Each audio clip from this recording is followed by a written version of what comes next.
ഞാനിപ്പോൾ ഉള്ളത് pixel ടൂൺസ് അക്കാഡമിയുടെ videography സ്റ്റുഡൻസിന്റെ കൂടെയാണ്. അവർ കഴിഞ്ഞ കുറച്ച് ദിവസങ്ങളായിട്ട് അവരുടെ പ്രൊഡക്റ്റ് ഷൂട്ടിന്റെ പ്രിപ്പറേഷൻസിലായിരുന്നു. സ്ക്രിപ്റ്റ് പ്ലാനിങ്, അതുപോലെ തന്നെ മൂഡ് ബോർഡ് സബ്മിഷൻ, ഡെമോ ഷൂട്ടൊക്കെ ഇൻഡിവിജ്വലി ചെയ്ത് ഇന്നിപ്പോൾ ആക്ച്വൽ ഷൂട്ടിലോട്ട് അവർ കടന്നിട്ടുണ്ട്.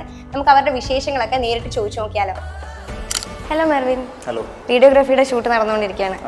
ഓക്കെ, അപ്പോൾ ഫോട്ടോഗ്രാഫി കഴിഞ്ഞിട്ടാണ് ഇപ്പോൾ വീഡിയോഗ്രാഫിലോട്ട് വന്നിട്ടുള്ളത്. അപ്പോൾ ഇതിൽ എന്തൊക്കെ പ്രിപ്പറേഷൻസാണ് നടത്തിയത്? ലൈക്ക് ഇതിൻ്റെ വർക്ക് ഫ്ലോ ഒക്കെ എങ്ങനെ ഉണ്ടായിരുന്നു പ്രീ പ്രൊഡക്ഷനിൽ? അതായത് നമുക്ക് ആദ്യം തന്നെ ഇതിനെപ്പറ്റി തിയറി ക്ലാസ് ഉണ്ടായിരുന്നു. തിയറി ക്ലാസ്സിൽ വെച്ചിട്ടാണ് ഇതിൻ്റെ ഈ പറഞ്ഞോളം വീഡിയോഗ്രാഫിയുടെ പല ഭാഗങ്ങളായിട്ട് ബേസിക്സ് ഞങ്ങളെ പഠിപ്പിച്ചു തന്നത്.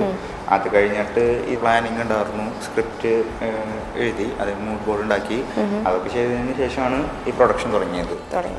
എങ്ങനെയാണ് ചോക്ലേറ്റ് പ്രൊഡക്റ്റിലോട്ട് എത്തിയത്? അത് പ്ലാനിങ് ചെയ്തപ്പോൾ ഈ പറഞ്ഞോളം കുറേ കാര്യങ്ങൾ പഠിച്ചു എന്ന് പറഞ്ഞല്ലേ. അപ്പം അതിൻ്റെ കാര്യത്തിൽ നമുക്ക് എല്ലാം അങ്ങനെ കയറി അങ്ങോട്ട് ചെയ്യണമെച്ചാലും കുറച്ചുകൂടി സൂട്ടബിൾ ആയിട്ട് തോന്നിയത് ചോക്ലേറ്റ് ആണ്. തിയറി ക്ലാസ്സിന്റെ എക്സ്പീരിയൻസ് എങ്ങനെ ഉണ്ടായിരുന്നു? ലൈക്ക് അത് പ്രാക്ടിക്കലോട്ട് കടന്നപ്പോൾ അത് നിങ്ങൾക്ക് ഇത് ചെയ്യാൻ വേണ്ടി പറ്റി ഹെൽപ്ഫുൾ ആയോ?